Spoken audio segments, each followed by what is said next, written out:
Hello अस्सलाम वालेकुम friends, welcome back to my YouTube channel. आज हम वीडियो लेकर आ रहे हैं रोज़े के बारे में, जो कि आप देखेंगे और हैरान हो जाएंगे। रोज़ा रखने में बहुत ही फ़ायदा होता है।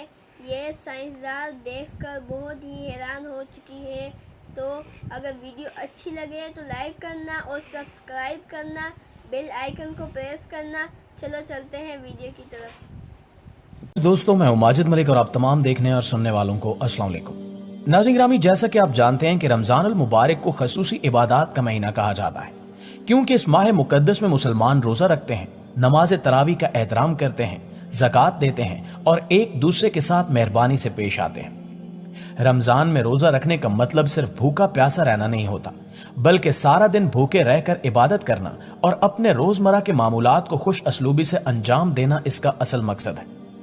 एक तरफ तो रोजा हमें दूसरों की भूख प्यास का एहसास करवाता है और दूसरों का ख्याल रखने का दर्स देता है, तो दूसरी जानिब तिब्बी साइंस कहती है कि रोजा रखने से इंसानी जिस्म में हैरत अंगेज और खुशगवार तब्दीलियां पैदा होती हैं, जो इसे देर पा फायदा पहुंचाती हैं। आज की वीडियो में हम जानने की कोशिश करेंगे कि रोजा रखने से हमें कौन सी बीमारियों से मुकम्मल निजात मिल जाती है और अंग्रेज साइंसदान किस तरह रोजे की फजीलत को मानने पर मजबूर हैं। इस वीडियो को देखने के बाद आप हैरान होने के साथ साथ यकीनन अल्लाह का शुक्र भी अदा करेंगे कि उसने हमें मुसलमान पैदा किया। दोस्तों, रोजा रखने से पहले ही दिन इंसानी जिस्म में जहरीले मादों की सफाई का अमल शुरू हो जाता है। इंसान का शुगर लेवल गिर जाता है, यानी खून से चीनी के मुज़िर असरात का अमल दखल कम हो जाता है, धड़कन सुस्त हो जाती है और ब्लड प्रेशर भी नीचे आ जाता है। असल में इंसानी जिस्म में तवानाई का जखीरा चर्बी के छोटे छोटे जर्रात की शक्ल में जमा होता रहता है। रोजा रखने से चूंकि इंसान सारा दिन भूखा प्यासा रहता है, तो जिस्म में मौजूद चर्बी महफूज शुदा तवानाई को खारिज करना शुरू कर देती है और पहले मरहले में ग्लूकोज में तब्दील हो जाती है, और यही ग्लूकोज जिस्म को तवानाई फ्राहम करता है। रोजा रख के जब एक इंसान 10 से 12 घंटे भूखा रहता है, तो साल भर मसरूफ रहने वाला उसका निजाम हजम रुखसत मनाता है, जिसकी उसे अशद जरूरत होती है। खून में मौजूद सफेद जरात की कारकर्दगी और जिस्म की कुव्वत मुदाफियत में इजाफा होना शुरू हो जाता है। फासिद मादे खारिज होने लगते हैं, निजाम हजम पहले से बेहतर अंदाज में काम करने लगता है और यूं जिस्म में मौजूद ग़िज़ा का काम देने वाले अज्जा के इंजज़ाब का अमल शुरू हो जाता है और वो जिस्म को पहले के मुकाबले में ज्यादा तवानाई फ्राहम करने लगते हैं। इसके अलावा अगर आप रमजानुल मुबारक के दौरान अपने खाना खाने की आदत को मोतदिल रखते हैं और भारी खाने जैसे पराठे, पकौड़े या इस किस्म की दीगर खाने की चीजों से गुरेज करते हैं, तो कोई शक नहीं कि इस रमजान में आप बहुत आसानी से अपना वजन घटाने में कामयाब हो सकते हैं। हम आपको बता चुके हैं कि रमजान में रोजा रखने से इंसानी जिस्म में मौजूद इजाफी चर्बी के ज़रात पिघलना शुरू हो जाते हैं और यही चर्बी घुलकर जिस्म को तवानाई की फ्राहमी का जरिया बनती है। यूं चर्बी घुलने से आपका वजन भी कम हो जाता है और जिस्म को किसी किस्म की कमजोरी या थकान भी महसूस नहीं होती। रमजानुल मुबारक में रोजे रखने से एक तरफ तो आपको वजन में कमी करने में कामयाबी हासिल होती है, तो दूसरी जानिब जिस्म में आने वाली दीगर मस्बत तब्दीलियों में कोलेस्ट्रॉल लेवल में कमी भी शामिल है। इससे आप खुद को पहले से तवाना और दिमागी तौर पर चुस्त और हल्का फुल्का महसूस करते हैं, इसलिए कि अब आपका जिस्म अपने दिफा के लिए पहले से ज्यादा फाल और मजबूत हो चुका है।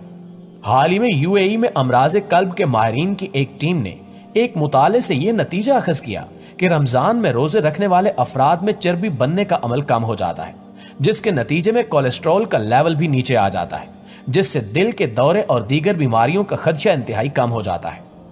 इन सब से हटकर आपके दिमाग की कारकर्दगी और सलाहियत बहुत तेजी से बढ़ रही होती है। इसी तरह अमेरिका में होने वाली एक तहकीक के मुताबिक रोजे में इंसान भूखा रहता है, तो इस दौरान इसका बदन ऐसे खुलियात पैदा कर रहा होता है जो खास तौर पर इंसान की जहनी कारकर्दगी से ताल्लुक रखते हैं। यूं ये नए बनने वाले खुलियात सीधे उसके दिमाग में पहुंचते हैं और तनाव में कमी लाकर इंसान की जहनी कारकर्दगी को कई गुना बढ़ा देते हैं और यूं आप खुद को दिमागी तौर पर चुस्त और हल्का फुल्का महसूस करते हैं। साइंसी तहकीकात ने रोजे का एक और फायदा यह भी साबित किया है कि इससे ब्लड प्रेशर कंट्रोल में रहता है। ब्लड प्रेशर दुनिया में बहुत ही आम बीमारी है, यहां तक कि पाकिस्तान में 50 साल से ज्यादा उम्र के 1/3 अफराद को ब्लड प्रेशर की बीमारी है। रोजे ब्लड प्रेशर को कंट्रोल करने में मुफीद और मुआविन साबित होते हैं।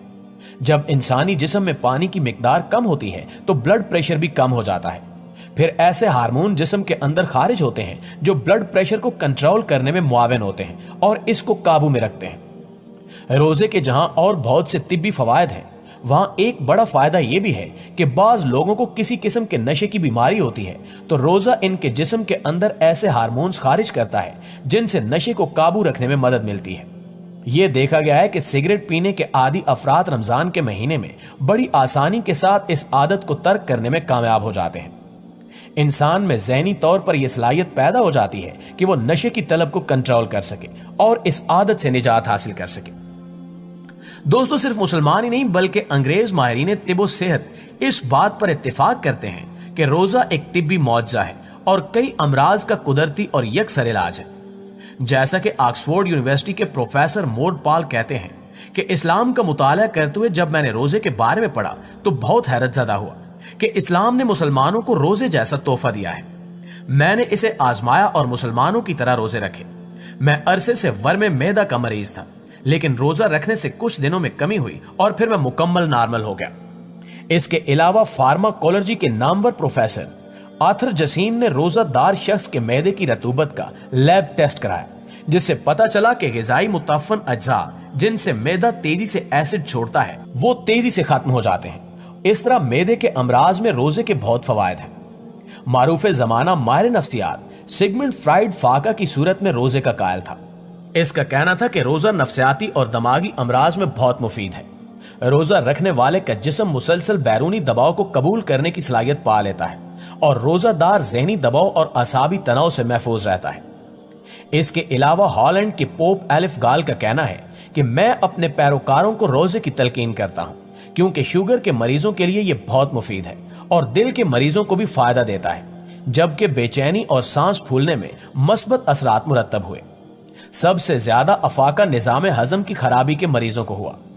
یورپی ممالک کے ڈاکٹروں کی ایک ٹیم نے رمضان المبارک میں مختلف ممالک کا دورہ کیا اور بیان کیا کہ رمضان میں مسلمان نماز بھی اہتمام سے پڑھتے ہیں، جس سے پہلے وہ وضو کرتے ہیں اور اس طرح ناک اور گلے کے امراض کم ہو جاتے ہیں۔ کھانا کم اور وقت پر کھانے کے باعث معدے کے امراض کم ہوتے ہیں۔